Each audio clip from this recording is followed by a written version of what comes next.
Hello, I'm Dr. John McDougall. You're about to listen to a presentation that will change your life.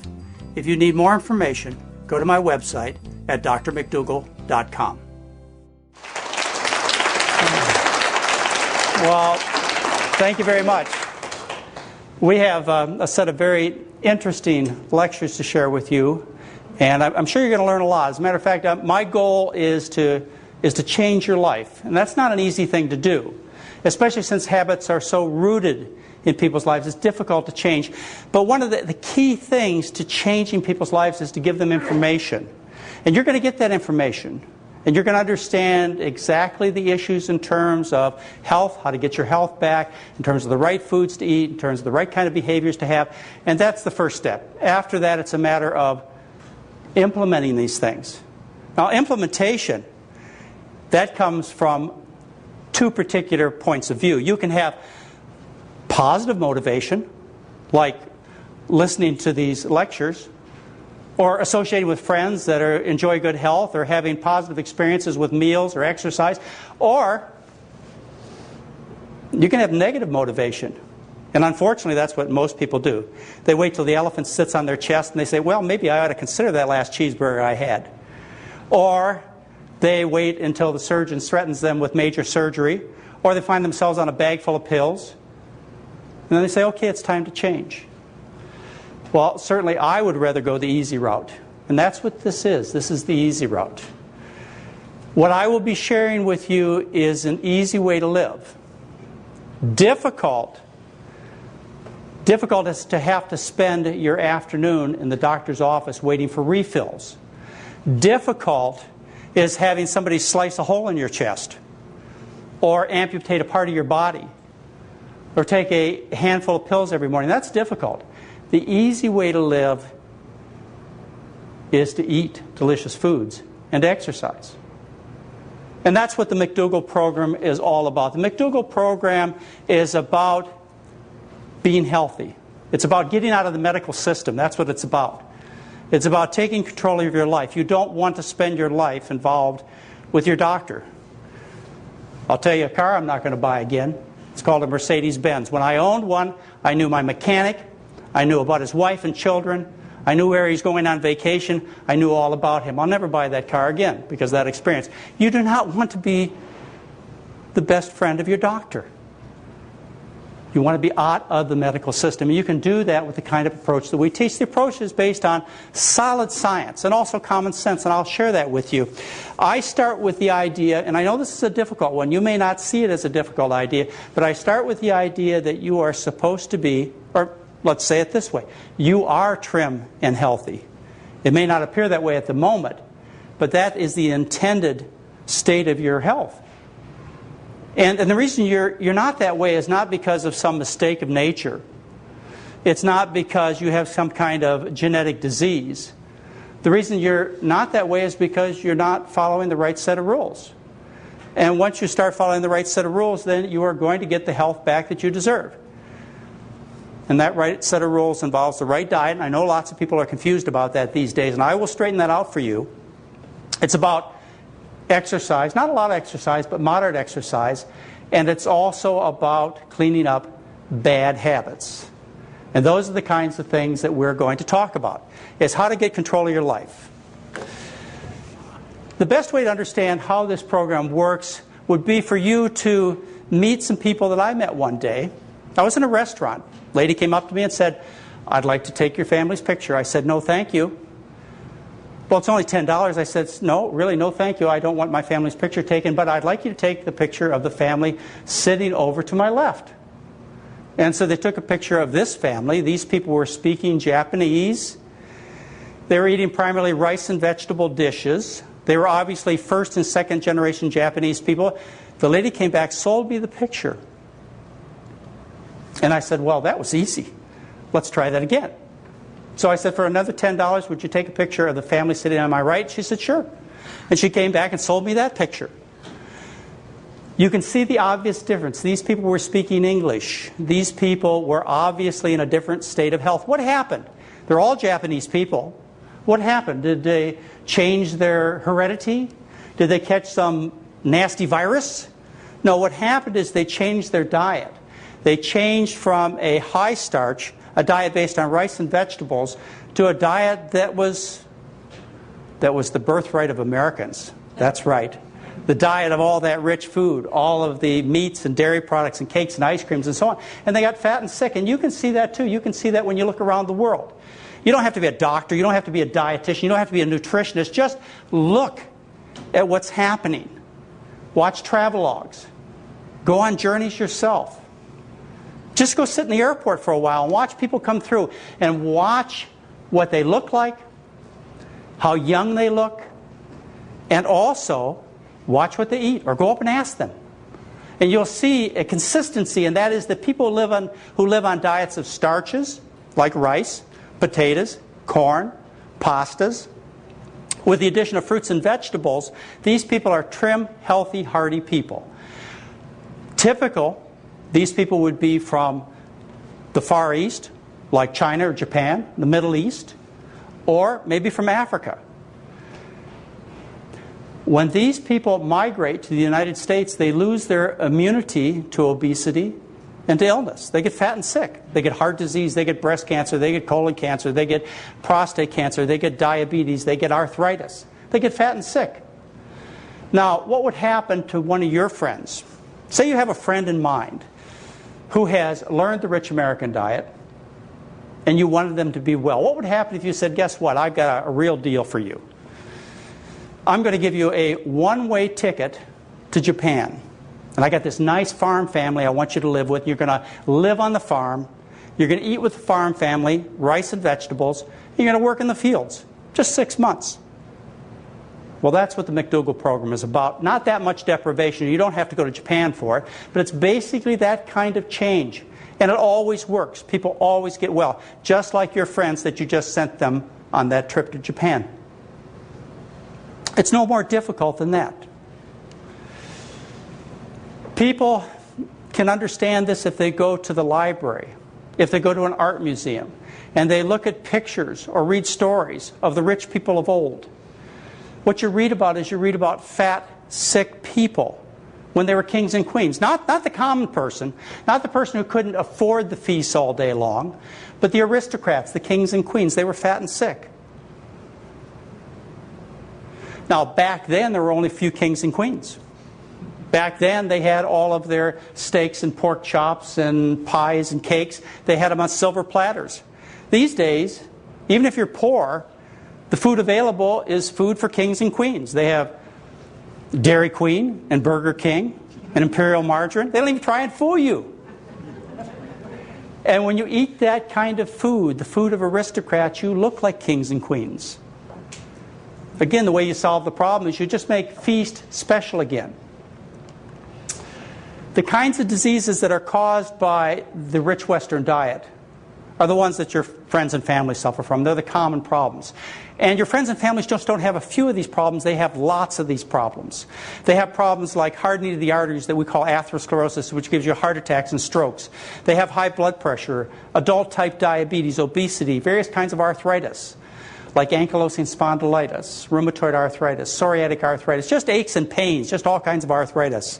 They have bones that fall apart when they're young people. We call that osteoporosis. They have kidney failure, kidney stones, multiple sclerosis, problems with the bowels like appendicitis and constipation and inflammatory bowel disease, diverticulosis, gallstones, hiatus hernia, hemorrhoids, and all kinds of cancers like colon, breast, and prostate cancer. That's what you get from eating the rich Western diet. Now your question may be, okay, I wish you'd have told my parents this so they would have fed me when I was young a healthy diet so that I didn't have to face all these problems. Now here I am today. I'm on a whole bunch of pills. I'm not feeling well. I'm overweight. I'm just retiring from my job. And I really like to have a great life ahead of me, but I see no future. Is there anything that I can do to get well? And there is. And what you can stop is the things that are making you sick. It's really that simple. The medical business succeeds, and I do want to say here that I'm a doctor, and I want you to think about me as a doctor. I'm not an alternative doctor or a holistic doctor. I'm a board-certified internist. I'm a traditional doctor. I'm a doctor who practices by evidence-based medicine. And I have great respect for the medical business. Unfortunately, it has gone a little bit astray of where it should be, which is really focusing fully on the patient, for some reasons that we'll get into. The medical business does a wonderful job when it comes to acute problems. Acute problems like lacerations or broken bones or infections. Now, those problems have in common the fact that they're due to single injuries to the body, like the cut or the break or the attack of the bacteria. Doctor comes in, applies the skills of the trade, like sews up the wound, straightens the bone, lances the abscess, gives antibiotics, interferes with the process, and what happens is the patient gets better, and the patient feels wonderful. The doctor also feels wonderful. The doctor feels like he or she did a great job for you. This is a good relationship. But that only happens with acute problems. It doesn't happen with chronic diseases. I mean, just the term chronic means you don't get better. It means you stay sick or get worse. That's what chronic means, like chronic obesity and chronic indigestion, chronic constipation, chronic arthritis, chronic heart disease, high blood pressure, diabetes. These are chronic problems. Just by definition, you don't get better. But why? It's because modern medicine approaches chronic disease just like it does acute care problems. And it doesn't work. And for a very simple reason. Remember, acute problems are due to a single injury to the body? Well, chronic diseases are not due to single injuries, but multiple injuries. Let me give you an example of a chronic problem I had. I used to have a chronic cough. I used to wheeze all the time. I couldn't walk up hills. And I went for acute care solutions like cough syrups, antibiotics, wheezing pills. And I stayed sick until I dealt with the cause of my problem. What I did is I stopped injuring myself 40 times a day with Marlboro cigarettes. Very simple. You see, chronic diseases have in common the fact that the injuries continue over and over and over and over again, and the healing processes can't catch up. And the doctor's medicines they're not powerful enough to counteract that repeated injury. The only solution is to stop the repeated injury, just like I did with those cigarettes. So what you must do first is you must identify the source of repeated injury, and that's easy. I'm going to do that for you right now. You identify the source of repeated injury, and then you do the hard part, which is to stop that behavior. The source of repeated injury is this. It's 4 and more feasts a day. That's the way I was raised, and I know many of you, all of you were too. You started out the morning with Easter, right? And you went on to Thanksgiving and Christmas for lunch and dinner, and then after dinner you had a birthday party. That kind of feasting makes people fat and sick. Now, everyone understands this.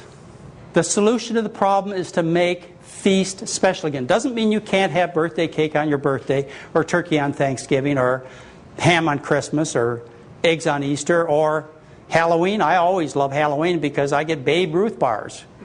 But that's Halloween. You can't do that every day or you get into some serious trouble. The diet that best supports health, the one that you need to eat most of the year, 3 times a day, 7 days a week, and maybe not 52 weeks of the year, but certainly most of the time of the year, is a diet based on starches with the addition of fruits and vegetables. And that's what the McDougall program is all about. It's a traditional diet, a diet that you like. I mean, think about it. You think of starch as comfort food. When I mention pasta, I'm sure many of you think about this as the food you really want to enjoy.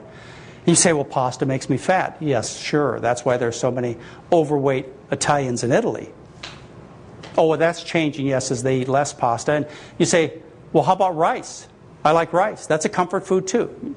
But that makes me fat, you say. But wait a minute. How come there are millions and millions and millions of Asians who live on rice and nobody's fat? So we have to rethink these things. It's a starch-based diet based on those common comforting foods like rice, corn, potatoes, pastas, beans, peas, lentils, breads. With the addition of fruits and vegetables, then rich foods are kept for special occasions. Now, I hope you're all up to speed with me, because what I want to talk to you about now is the way you're being treated and what the alternative is. The alternative. to drugs is diet. The alternative to profits in medicine is really focusing on the patients. And, you know, I can tell you, as a practicing doctor, I would much rather think of myself as a doctor who helps people than as a doctor who just puts people on medication. And unfortunately, that's what the medical business has turned into, is just a bunch of pill pushers. And that would be fine if it worked. But it doesn't give you the kind of health that you deserve. Now let's just imagine for a minute that you were a doctor and a patient walked into your office who was smoking cigarettes. What would your answer to the problem be? Would you give the patient a smoker's vitamins maybe? Or the answer to your problem is you take cough syrups because of that terrible cough you have. Of course not. As a good doctor, what would you do? Yeah, quit this. This is it. You're going to quit. That's what a good doctor, I don't think anyone would disagree, that's what a good doctor would do. Is they'd say, stop that behavior. Okay, so you tell the patient to quit. Guess what happens? They stop coughing, they stop wheezing, the lungs heal, you've done your job, the patient is thrilled. Now you have a patient coming to the office who's a hardcore drunk. What do you do for the patient? Alcoholic vitamins? Of course not. Give him something to take care of the fluid that's building up in his abdomen. Well, you might do that as a last resort, but the answer to the problem, you know, is to stop that repeated injury to the body, stop that behavior. And as a result, you end up with a healthy patient. And you feel good as a doctor because you've really helped somebody. Now, what do you do with this guy? Comes into your office, and how do the doctors in this country treat this patient? One pill after another, a whole medicine cabinet full of pills. I promise you that's the answer. If it wasn't, these people wouldn't be sick anymore. They'd be healthy, and their medicine cabinets would be empty, and they wouldn't be visiting the doctors month after month. But this is the solution. Prescriptions given by doctors in 1985, for every 100 office visits, there were 109 prescriptions given. It's getting worse. In 1999, there were 146 prescriptions written per 100 office visits. You know, writing a prescription for many doctors is a good way to develop the relationship. In fact, often to end the relationship. Here, I've given you what you want. Now, next patient. But that's not really what you wanted. What you wanted is you wanted to get well. You didn't want a handful of pills. You wanted your health back. This prescription drug business has really gotten out of hand to the point where it's not just the doctors who are involved and who are being educated, so to speak, advertised to by the drug companies. It's you, the patient, the average person. Direct-to-consumer advertising. Turn on the TV. You'll hear sometimes 6, 8, 10 commercials for drugs in 1 hour of a television program. Look at this. One issue of Newsweek magazine. They sell you a drug for cholesterol, an antacid. They sell you a medication for your arthritis, a flu medication, something for asthma and nasal problems. 6 different medications are advertised in this one issue of Newsweek magazine.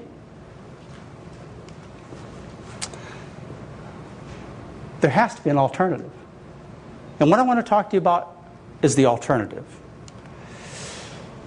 The prescription business has been well analyzed. The data is there.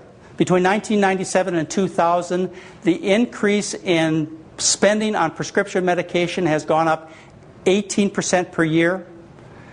From 1997 to 2000, it's increased from $79 billion to $155 billion. Estimates are that 10% of the money spent on health care is spent on prescription drugs that you buy, that you get from your doctor. They say that soon it'll be 15% of the money is spent. I think that soon is already here. I would guess they're already spending that many dollars on prescription medications. I want to talk to you about some of the leading prescription medications and see if there are some alternatives. The number 1 and number 4 most prescribed drugs for patients are to lower cholesterol. They are Lipitor and Zocor. You're talking about an almost $8 billion a year business just in the United States of America. You're talking about a patient spending $100 a month on drugs to lower cholesterol, and they do work. And by the way, I do prescribe some of these, but as a last effort, after I've tweaked everything I can out of the patient in terms of getting them healthy and lowering their cholesterol by eating a healthy diet. Because after all, what's the source of all that cholesterol? Cholesterol is only found in animal products. Chicken, fish, beef, pork, turkey, shellfish. That's where your cholesterol is found. That's how it gets into the body. Sure, your body makes some cholesterol itself, but the way you overload it is by eating all these high cholesterol foods. The other thing that you need to know is plants contain absolutely no cholesterol. This man, Joe Wysocki, is an internist. His wife got him interested in a healthy diet. His wife, Glenn, got him interested in a healthy diet because she had terrible, terrible headaches and terrible constipation. That was enough for her. She couldn't take it. And it's interesting how people's level of pain determines whether or not they're going to change their diet. And that varies greatly. It could be something as simple as headaches and constipation, or there are some patients who have to wait until they have the bypass surgery or have the cancer. You never know. You never know what it is that's going to motivate people to change their diet. And so you need to put the information out to everybody, because after all, it's you that is suffering and you that will benefit. Well, anyways, Joe and Glenn got interested in the diet, and actually Joe and Glenn came on a trip that we put on to Alaska.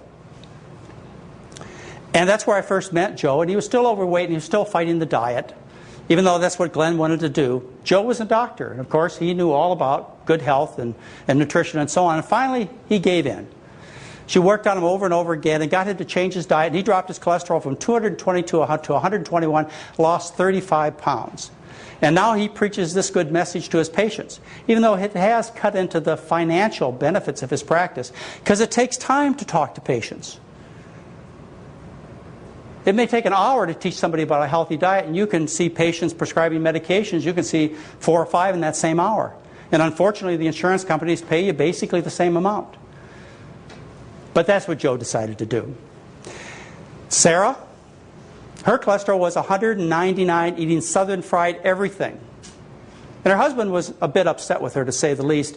She had, in addition to a wedge in her marriage because of her weight and her poor health, which involved problems with her joints, stuffed up nose, sinus problems, she had this high cholesterol, and she decided that she wanted to change her diet because she also had a very serious family history of heart disease. And so she changed her diet. Her cholesterol dropped from 199 to 145, using no medications at all. And she dropped 37 pounds.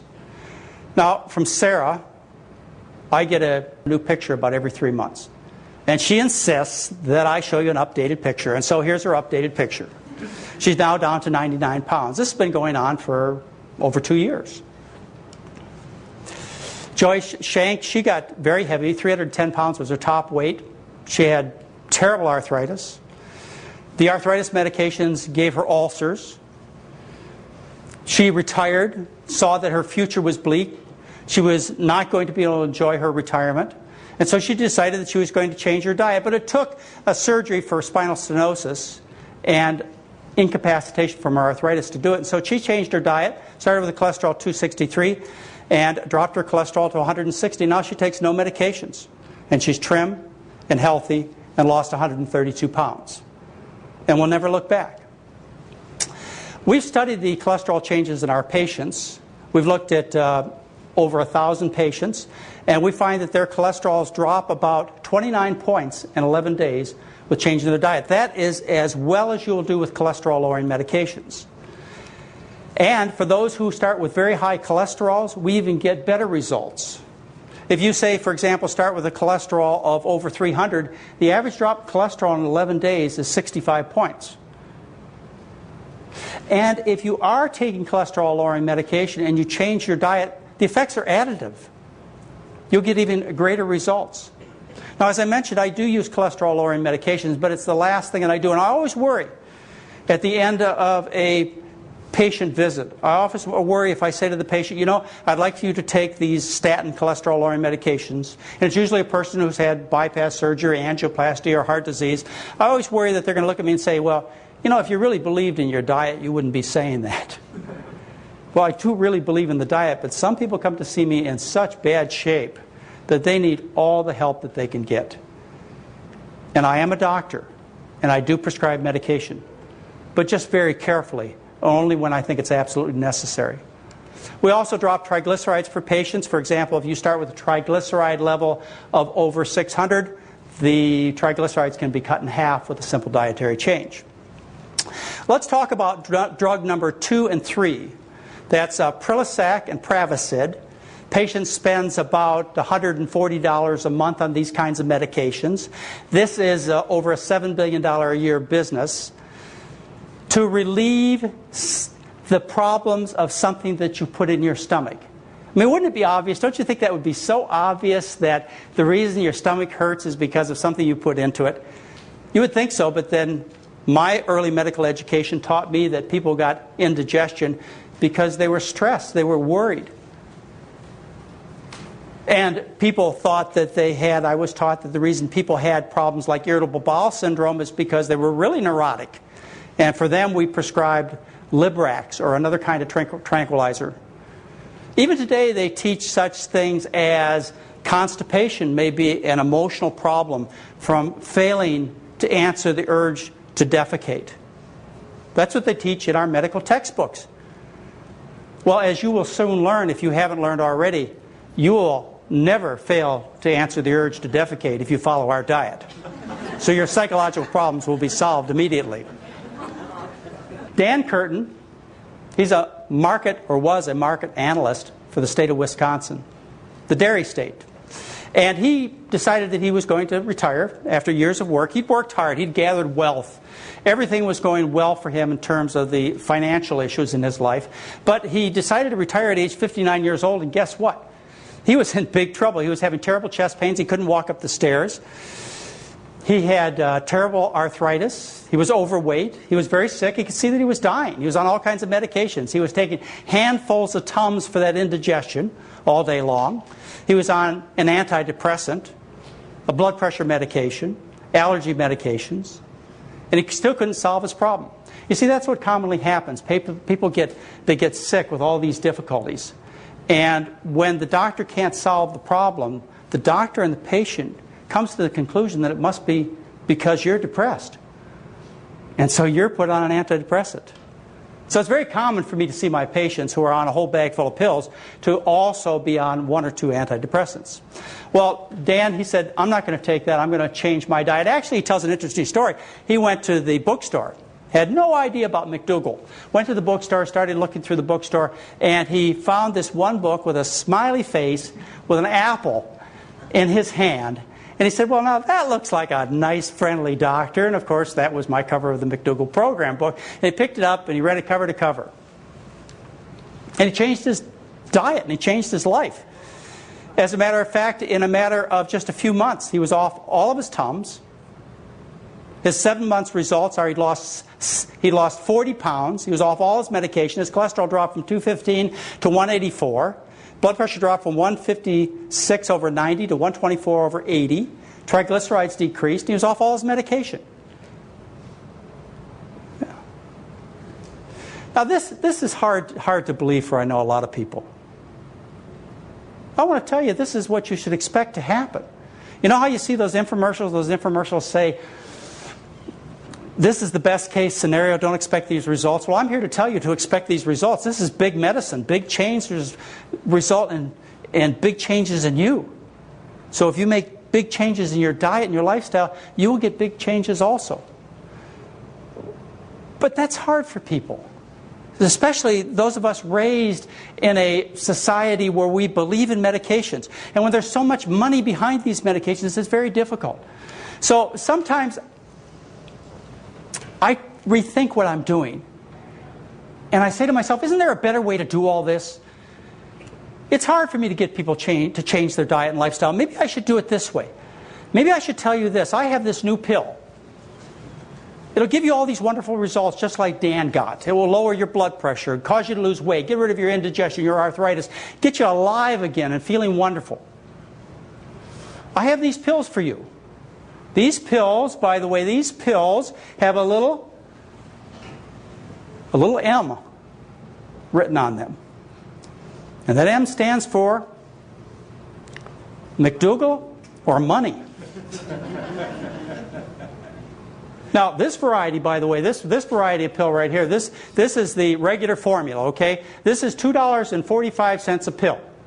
Now, I probably shouldn't tell you the formula. It's a secret formula. But what it is, it's a half a gram of dried powdered banana, 2 flakes of Quaker Oats, 1 broccoli flowerette. It has a quarter of a kidney bean in it, and a half of a small dried potato eye.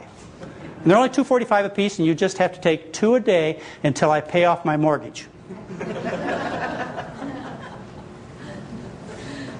Now, for those of you who think a $2.45 a pill isn't potent enough, and you want the real high potency pill, I tell you what, I got the high potency pill for you too. I add 3 sesame seeds to it, and now it's $12.95. And this is guaranteed to work. Well, I do have to rescind a little bit. It's guaranteed to work as long as you follow the diet and exercise program. Otherwise, all bets are off. Don't you think that will get more people to follow my program? I think so. It's the psychology. And besides that, it'll be good for me too. Celebrex is number 5, and Vioxx is number 8. These are arthritis medications. They are really no better at relieving arthritis pains than the common non-steroidal anti-inflammatory drugs like Motrin and Advil. They have a reduced risk of causing you stomach trouble, but it's not completely eliminated. And one of the things that they don't tell you about is these fancy, what we call COX-2 arthritis medications. These fancy medications, they increase your risk of dying of heart disease as much as 5-fold. But that's not in the advertisements. Arthritis is a common problem. In fact, it's almost ubiquitous in our society. And there are all kinds of arthritises that people have. The Arthritis Foundation has taken a stand on this for many years, that diet really has nothing to do with arthritis. Back when I was a medical resident in the 1970s, I got a brochure that was really pointed towards this particular discussion and the feelings about the Arthritis Foundation about diet and arthritis. It was a little pamphlet with their insignia on it, and it is titled "The Truth About Diet and Arthritis." Now, they don't hand out the same brochure these days, but the message is basically the same from the Arthritis Foundation, as well as most doctors who practice rheumatology. In other words, specialize in taking care of arthritis. What they say is the truth about diet and arthritis may surprise you. It is simply this: there is no special diet for arthritis. No specific foods has anything to do with causing it, and no specific diet will cure it. Case settled. Case settled. I mean, think about it for a minute. You go to the doctor, you say to the doctor, I think my arthritis is worse after I eat cheese. Can't be. Doctor says can't be. Well, doctor, how come you're so sure about this? Well, patient, the Arthritis Foundation tells me so. They put out this brochure and they tell me that diet has nothing to do with it. And you and I both know that they've researched this thoroughly. I mean, they've probably done hundreds of studies to prove this doesn't have any relationship. I mean, they've probably done at least 20 or certainly 10 studies. They've probably done 10 studies to prove that. I'm sure that they wouldn't condemn you to being sick for your life and losing your joints and die early without doing at least 10 studies, would they? We know that for sure. Well, back when I was a resident, I decided to go. That was almost 30 years ago. I decided to go to the library to see how many studies they had. And I looked through the scientific research for an entire week, and I did not find a single study that supported their point of view. As a matter of fact, I walked out of that library with about 15 studies that said otherwise, that diet did cause and can cure serious arthritis.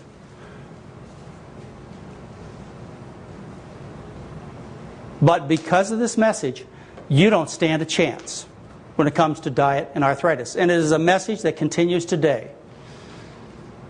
All you'll get is a bunch of pills, and often those pills will cost you over $10,000 a year to take when you get into the more sophisticated ones and the more severe arthritises. But that's not the case. This is an interesting young woman. I first found out about her in 2002, January of 2002. She was 17 years old. The story starts actually in October of 2001. She was graduating from high school, and she went for her induction physical, and they found a lot of protein in her urine. So they went and examined her more thoroughly, eventually did a kidney biopsy, found that she was almost ready for dialysis. She had a very serious condition called lupus, which fits into the arthritis family. They decided that the way they would treat her is they'd put her on powerful steroids. So she was on 60 milligrams of prednisone. They put her on a cancer drug, Cytoxin. They were planning on a kidney transplant. She was on blood pressure medications. And her mother wrote me in January and said, is there anything we can do, January of 2002, is there anything that we can do to help Vanessa? And I said, yeah, this is what you do. Here's the research, and this is what you do. You change her diet. So she changed her diet, and her kidney condition went from pre-dialysis to almost normal in a matter of about 2 to 3 months. And she did well for a long period of time. And then the Christmas season came along, and she started eating a few of the things she wasn't supposed to eat, and her blood pressure started going up. She started getting into trouble again, and her mother wrote me and said, you know, I think the diet's failing. I said, I think you ought to ask Vanessa exactly what she's doing. And she did. And they straightened things out, and today she's on no medications. Now notice this picture of Vanessa. She has a skin condition, acne, and her face is kind of swollen. We call that a moon face from the steroids.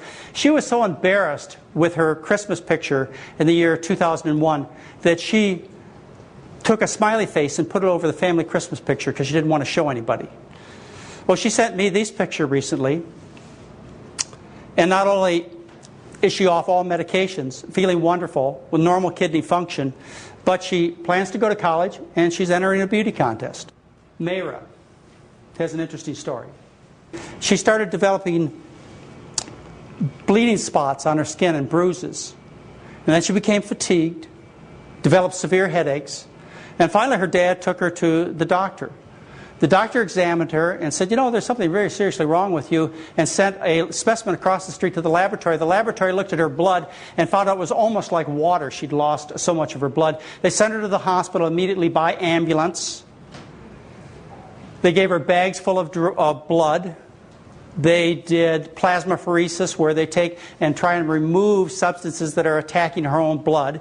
She had a condition called idiopathic thrombocytopenia purpura, which means that her body is attacking her platelets and causing her to bleed. And the purpura is the bruising and the bleeding that she saw on her skin. Well, she continued to get worse and worse and worse. And finally, on the 5th day, her dad came in to see her in the room, and she wasn't there. And so he hunted her down, and he found her in an intensive care unit on a ventilator. And the doctor walked in and said, you know, this may be the last night with your 13-year-old daughter. And they spent a very difficult night, and modern medicine did save her with all kinds of medications. She left the hospital a couple of weeks later. Doctors had her on all kinds of medication, and her dad said, you know, this is not a great future for my daughter. Facing kidney disease. By that time, they decided that she had lupus also, which was her underlying problem. Facing kidney disease, facing plasmapheresis, where they have to take and clean her blood 3-4 times a year, all kinds of medications. And Dad said, look, I'm going to try and find out if there's another way to deal with it. And so he went to the internet, which is a great source for information. Went to the internet and started looking for various ways to help his daughter, his love of his life. And he eventually found a clinic, a very well-known clinic, that did have a little interest in diet, but they were mainly interested in supplements. And so he went, spent his hard-earned money, put his faith in them, and took a bunch of supplements, but didn't change her diet too much. A little bit. They were heading in the right direction, and she didn't get better. Her white count stayed low, her red cell count stayed low. She still had the tendency toward bleeding. She wasn't able to get off the medication. And she went back to the internet, found the McDougall site, and said, look, I've got nothing to lose. And I read the story about Vanessa and how she had lupus and she got better. I think I'm going to change Mayra's diet. And so he put her on the diet, and the next month she was better. White count was up. She was feeling good. Next month, he started taking off some of the medications with the help of the doctors, and by 4 months, she was off all medications and doing really, really great. So he wrote me a letter. He said, I want to tell you about my 13-year-old daughter. I think your diet saved her life. And I wrote him back, and I said, you know, we really need to tell everybody about this, because there are so many other children and people that are suffering from these arthritis and lupus-type conditions. They need to know about this. He said, no, I can't do that. I can't let you write about her, because it might have just been a coincidence. You know, it might come back. And I understood. And I said, well, look, tell me when you think we can tell this story. It's a story that needs to be told. So this conversation I had with him over the internet went on for almost a year. And finally, in June of 2004, he wrote me a letter. He says, you can tell the story now. He said, I'll tell you what happened. He said, I took my daughter back to her doctor, and her doctor said, finally, he said, you know, I don't think it's a coincidence. He says, I think the diet cured your daughter. And then the head blood doctor, the head hematologist, came by, and he was examining the daughter and finished the examination and looked at the dad and daughter and said, well, she seems to be just fine, but are you sure you don't want her on the drugs? And he was angry, to say the least. And he said, now it's time to tell the story. And he left. And you can read her story and the other stories I've told you about on my website in a section called Star McDougallers. You can learn about these people in detail. Sabrina Nelson. She works for a group called VegSource. Very interesting woman. She was a vegetarian for many years. And she couldn't understand it when she developed a disease called RP, or relapsing polychondritis. Young woman. She had twins and a young boy. Happy family, wonderful husband, and she was a vegetarian. Now, her mother-in-law had given her the year before a copy of the McDougall program book, which she thanked her for and put on the shelf. And then she developed relapsing polychondritis, which is a disease where the body, like arthritis, where the body attacks the joints, like lupus, where the body attacks the kidneys and the joints and the skin, relapsing polychondritis attacks the cartilages in the nose, the ribs, the ears, cartilages throughout the body it attacks. And her ears were red and hot and painful. And the end result is a serious deformity. As a matter of fact, part of the reason I'm telling you this is the British Medical Journal in the September 23rd, 2004 issue showed a picture of a woman with relapsing polychondritis, and her ears were bent over like a floppy ear of a rabbit, because the inflammatory process had destroyed all the cartilage in her ears. And that's what this woman was facing. She was a vegetarian. But she was a vegetarian that ate lots of cheese and lots of eggs and other kinds of dairy products. And she decided to change her diet. She changed her diet. The disease disappeared. The threat of medication disappeared. And she eventually lost a whole lot of weight. And she's enjoying her family now, about 8 years from that initial episode. Jean Brown, typical rheumatoid patient. Rheumatoid arthritis is the most common of the inflammatory arthritises that hundreds of thousands of people suffer from worldwide. One of those diseases, quote, we don't know the cause of. Jean Brown, she actually says that in her teenage years she was starting to get sick with arthritis, and finally in her early 30s she was in such constant pain she was unable to turn a doorknob, to squeeze a toothpaste tube. She couldn't lift her legs out of bed in the morning. She wasn't living, basically. And she was so desperate that she said, it's now time to change my diet. She discovered what we were doing and made a simple dietary change, and the next week she was better. And within a matter of months she was shopping, she was gardening, she was doing all the things that she wanted to do. Now, one of the motivations to change her diet was this. Is she looked at the website, she looked at an article I wrote called Diet, the Only Hope for Arthritis, and she read it and explained to her the facts on arthritis, the real scientific facts, what the literature really says, that these kinds of inflammatory arthritises are diseases of Western civilization where people eat the rich diet. They don't occur in parts of the world where people eat a starch-based diet. And then she read the 25 studies. There are 25 studies that show if you have these kinds of arthritises, if you change your diet, what happens is you get better. We did one of those studies, and we found that 70% of people in 4 weeks were dramatically improved or cured, which we published in the scientific literature, were cured or dramatically improved in 4 weeks after a dietary change. Most of them off all their medications, feeling well. It's a simple approach. Drugs number 6, 7, and 9, antidepressants. Do you remember the day when everybody wasn't depressed? I do. I remember when I first started in medicine, very few people were on antidepressants. We have antidepressants now that are so easy to take with so few side effects compared to the ones that I had when I first started practicing medicine that many people are on them. In fact, I'd have to say in some of the medical practices that I've been in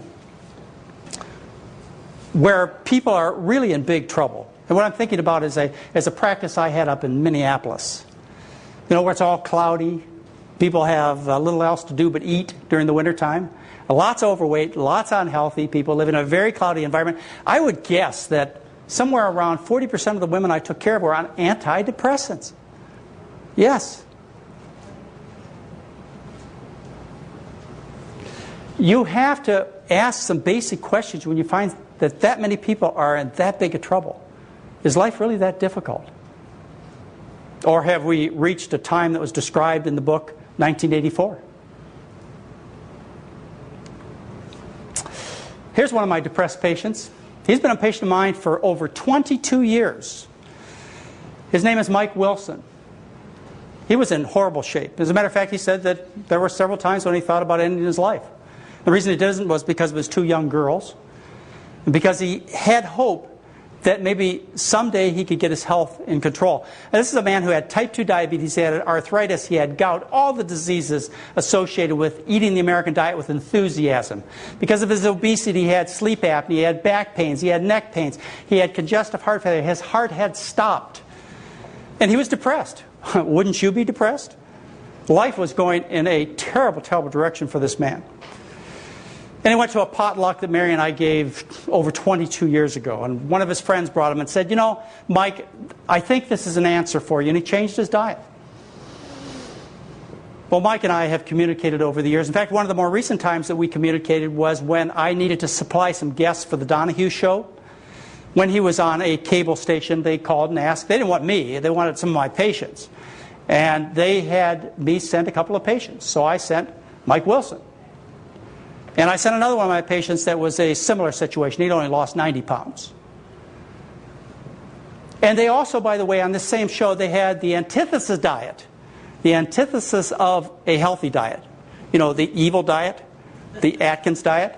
They had his patients on there too. And I want to tell you, if you turned off the volume of the set and you looked at the people, you didn't even know who was who, and you watched the patients. When his patients were up there, they were still overweight, and they looked sick. And when Mike stood up, Mike looked great. Absolutely fantastic. And they showed us before pictures, and his skin shined. He was vibrant. He was trim. He was active. He does everything. He plays with his kids. He's in phenomenal shape. He says that life's less expensive, too, because now he can ride around in a compact car instead of this huge car he used to have to buy. He lost 265 pounds, and he got his life back. That's what he did. Depression. So many people are depressed. Let me offer you some simple solutions to depression. How about increasing your serotonin level? Serotonin is a chemical in your brain that relieves depression. It also decreases your appetite. It kind of smooths life over. Instead of life being so jagged and edgy and painful, what it does is it kind of smooths your life over so that the sights and sounds and emotions aren't so jagged, aren't so difficult, aren't so painful. And it relieves depression. As a matter of fact, these drugs that we just mentioned, like the Prozac, the Effexor, and so on, these are drugs that raise serotonin levels in your brain. That's how they work. Wouldn't it be neat if there was some way to raise the serotonin levels in your brain without taking the drugs? Well, there are some very, very simple ways, like eat carbohydrates. You may have heard of the book Potatoes Instead of Prozac. Well, if you eat carbohydrates, high carbohydrate diet, what happens is you raise serotonin levels. And you relieve depression. I've had many patients tell me once they changed their diet, it was like a veil that lifted over their head. The whole world changed.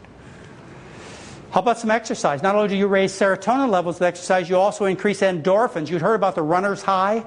Get out there and exercise a bit. Change your whole life. This is the most effective way I know to relieve depression, is to control your sleep. I had a woman one time, I was on a radio show, and my radio show, and she called up and she said, I heard you talking about this subject about sleep and depression and how too much sleep causes depression. And I just want you to know, I had nothing to lose. I have this great family. I have a wonderful husband. I have wonderful kids. We've got plenty of money. We live in a nice house. Everything's great. But I have cast a shadow over that family for our entire existence. And they have suffered. And I can't take the medications. They don't work. They just make me sick. So she said, I've got nothing to lose. I listened to what you said, and I decided to set my alarm clock. You see, in our society, what we believe is 8 hours is ideal and more is better. So we have these people sleeping their lives away. Sick people need to sleep 8 hours. Pregnant women, little babies need to sleep 8 hours, maybe 10. But healthy adults don't need to sleep 8 hours. And when you try, you get into trouble. You might make it the first night, maybe the second night, but your batteries are all overcharged, and the third night you can't sleep. Why can't I sleep? Well, you've overcharged your system with too much sleep. And what you find is that you may be getting depressed. Now, this is research that's published in the major scientific journals. As a matter of fact, they have studied sleep deprivation. And they have found that people who are seriously depressed, in fact, they're suicidal.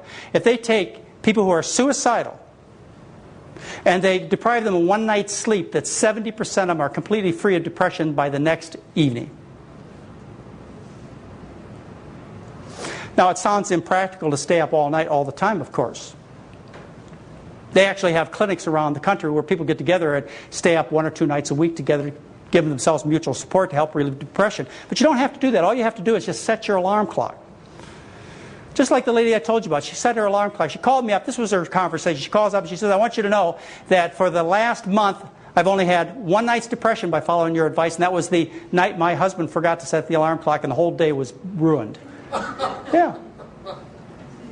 Well, think about it. Think about the weekends, when maybe you sleep in on the weekends. Doesn't the day go a little bit bluer? Or think about sometime when you had to stay up. Say you had something to do in school that kept you up, or maybe you had a job that kept you awake for a long time. Didn't you get manic? Sure, you get ecstatic, you get giggly even. You can control your whole mood by just changing how much you sleep. Highly effective. And so, maybe you should be getting 7.5 hours. Maybe 6.5. Maybe 5. What you need to do is you need to balance the amount of sleep you get with relief of fatigue, which you have to accomplish by sleeping. You change your whole life. Cost-free, by the way. Totally under your control. Without any side effects. I told you about my patients in Minneapolis where it's all cloudy all winter long. Yeah, they get depressed. It's called seasonal affective disorder. And people are actually taking shine lights into their face to try and relieve the depression. But there's other ways to do it. How about going outside and getting a little bit of sunshine? That'll relieve depression. Hey, you can combine all these things together. Let me tell you what you could do. You could take and get up in the morning before the sun comes up, put your walking shoes on, go for a walk after your breakfast of potatoes. So you got less sleep, you got exercise, you got sunshine, you got something great to eat. More effective than any pill you're going to take with no side effects. And then, after you reap the benefits that are associated with all that good behavior, that exercise and good eating, then you get the ultimate depression reliever. You look in the mirror, and what looks back is somebody you really find healthy and appealing. That can take care of a lot of depression. Looking great. Weight loss in our patients is very effective. We encourage people to eat as much as they want, as often as they want, but the right kinds of foods. And with that kind of prescription, with buffets full of food, what we find is the average weight loss in overweight men is 5.3 pounds. Overweight women is nearly 4 pounds in 11 days. We did a long-term study. I've told you about this experience I had in Minneapolis. Well, what that was involved with was Blue Cross Blue Shield, the insurance company. My job was to take care of their employees in 3 different studies done over a 3-year period of time to see whether or not we could help their employees. And the bottom line would just help healthcare expenses. And so I took care of 3 groups of people for 3 years, and they got rid of their health problems. They reduced their medications dramatically, and they lost weight. The average weight loss when we looked at them in a year was around 36 pounds. in compliant people. That's a 70% of their body weight disappeared, and they kept it off for the year that we studied them. Why? Because they were doing something normal and natural, which is eating a lot of delicious foods. And by the way, each year we decreased healthcare expenditures by 44% based on their health claims data, which really you would think would make everybody want to change. After all, we've gotten to the bottom line. We've gotten to the money part. All right, let's jump to drug number 13. I just want to talk to you about high blood pressure for a moment, and one particular high blood pressure medication. There are actually three kinds of medications I won't prescribe, three classes of medications. I'm a doctor. I have a prescription pad. It lasts a long time, but I do write prescriptions for people. But there are three kinds of medications I will not prescribe, three classes. One is the sulfonylurea diabetic pills. It says right in the physician's desk reference that these diabetic pills will kill you. In heavy black print, increases your risk of dying of heart disease by 2.5 times. I'm not going to prescribe them for you. I don't prescribe Provera, medroxyprogesterone, because it says it'll increase your risk of heart attack and give you breast cancer. Why would I prescribe that? It makes no sense at all. And the other drug that I will not prescribe, the other class of medications, are calcium channel blockers, which are commonly given to people with high blood pressure and heart disease. Why? Because they increase the risk of dying of heart disease as much as 8 times. They double your risk of cancer overall, double your risk of breast cancer. They increase your risk of suicide by 5-fold. They increase your risk of bleeding from all kinds of places. And they make you stupider. So why would I give you these kinds of medications? It makes no sense at all. I want to tell you about one of my patients. You're going to hear more about him, but let me introduce him to you. His name's Howard Bartner. He was the chief of medical illustration for the National Institutes of Health. Very medically wise person. Very concerned about his health. He started thinking that he had some heart trouble about 6 years ago. He was getting a little short of breath, getting a little bit of fatigue. But they looked at Howard. He was a thin guy. They figured his cholesterol was, quote, normal. It was what most people's cholesterol is. And they said, Howard, you don't have any problems. And Howard finally said, I do have trouble. And they admitted him to the hospital. They did the various tests on him that people usually get when they have these kinds of symptoms. Eventually did an angioplasty and put 2 stents in his heart arteries and put him on a whole bag full of pills. Well, this made Howard very unhappy. He was smart enough about the medical business to know this is not the route that he wanted to go. His cholesterol was 189 at that time. Again, quote, normal. His blood pressure was 140/90. And Howard decided that he wanted to change his life, so he emailed me. So what should I do? Well, I said, Howard, as I say to other people that email me, I said, Howard, I'm not your doctor. But if you were my patient, this is probably what I'd try and tell you to do. Go ask your doctor if this is good advice. And so Howard listened to me very carefully. And he changed his diet, and he got tremendous results. As a matter of fact, he got off all of his medications. Eventually, he dropped his blood pressure to 120/70, dropped his cholesterol to 142. Now, Howard went with us on a trip. He went with us on a trip to Alaska in 2002. It's a great trip. What we do is a couple of times a year, we either take over a whole hotel or we take over a ship. We do that because we want to make sure the food's good, right? We don't want you to be in a situation where next door they're serving a salmon barbecue or the captain's dinner has lobster and you decide to abandon ship. We're not going to put you in that situation. So we take over the whole outfit. Well, we took over this particular ship, the Glacier Bay, and we went to Alaska and took a whole group of people there. And Howard was one of the people. And Howard and I were sitting on the deck together. And we were talking about how his health has changed and how healthy he was and how appreciative he was. And I said, Howard, are you off all your medications now? He said, no. They said, I'm still taking one of those calcium channel blockers for my high blood pressure. And I said, well, Howard, I've told you those things are going to increase your risk of dying of heart disease. Why don't you go talk to your doctor about stopping that? He says, John, he says, I can't. He says, I like my doctor. He says, look at all the pills I've stopped already. He got upset every time I stopped one of these pills. He says, you want him to be so mad at me he'll never see me again? I said, Howard, I understand the problem. I understand how you feel guilty about this. I said, Howard, I think I got a solution for you. I said, why don't you do this? Every morning, get up, brush your teeth, take that calcium channel blocker, take that pill, put it in your mouth, swish it around, spit it out. When you go in, you can tell the doctor you took it. You don't have to tell him the rest of the story. He kind of laughed and he said, that's a good idea. He says, I'll do that, but I'm not going to start now because if I did, what would happen? I'd poison the fish.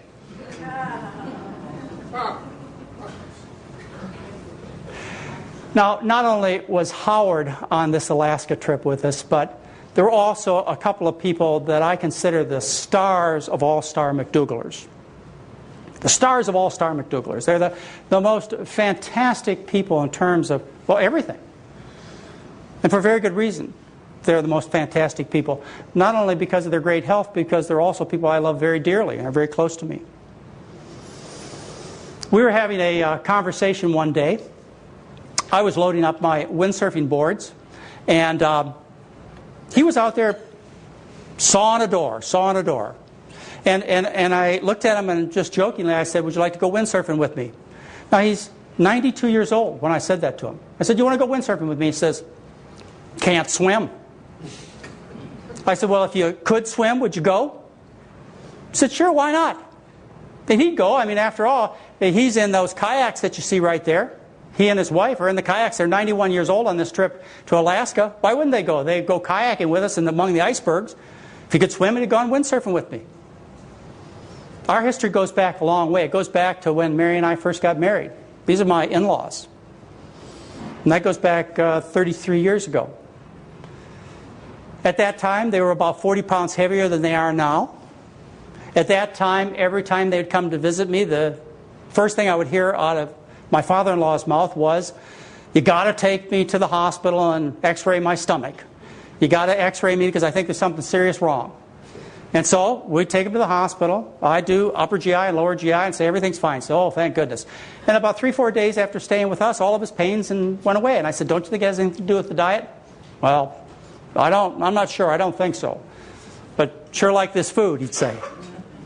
About that time, I started checking him a little more carefully. I was doing his physical examinations. That was almost 30 years ago. I did his exam, and one time when I finished the exam, back to the first exam I ever did on him, I sat my mother-in-law and my father-in-law down, and I said, I have some news for you, and I want you to listen very carefully. I said, Dad has prostate cancer, and I want you to do nothing. I don't want you to have any more tests or any more treatments. And I explained to them why.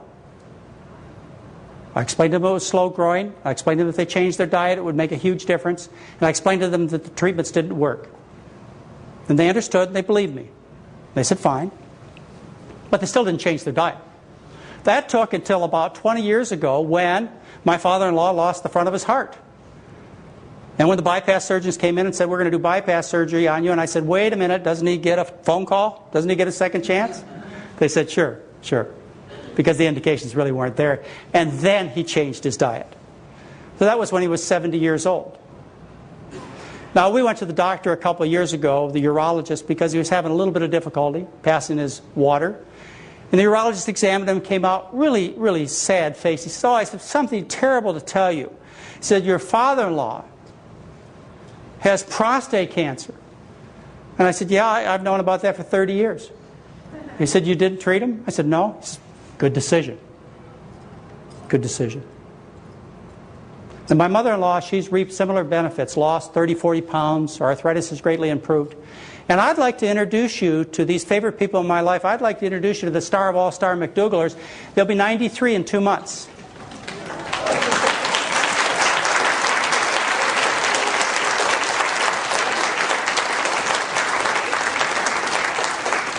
Now, I know some of you are sitting there thinking, oh, it's too late.